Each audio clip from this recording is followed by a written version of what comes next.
It was a hero's welcome for the blind dissident whose case symbolised human rights abuses in China. A year ago, Cheng Guancheng arrived in the US.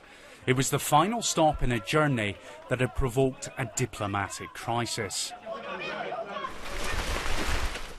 This week we returned to his home, accompanied by his brother. His mother still lives there. He was held here illegally for 2 years after campaigning against forced abortions ordered by local officials.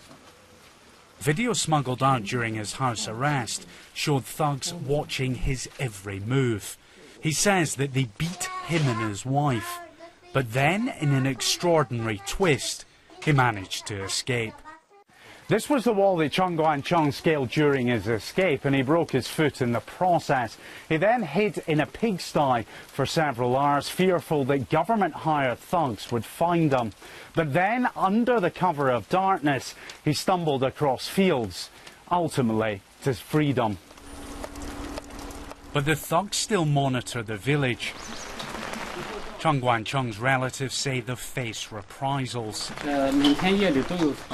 Bricks and bottles have been thrown over my wall, says his brother, and they've also beaten me.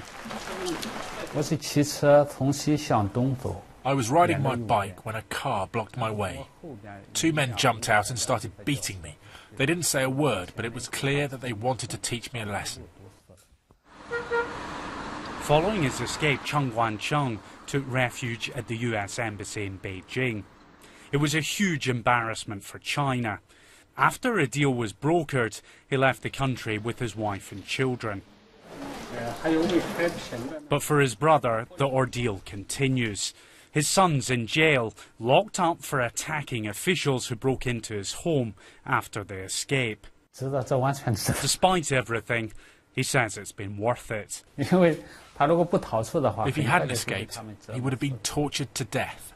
His escape was an enormous victory for us, and the sacrifices have been worth it.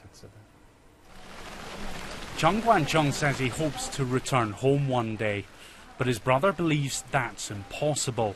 Nothing, he says, has changed here. Martin Patience, BBC News, Shandong Province.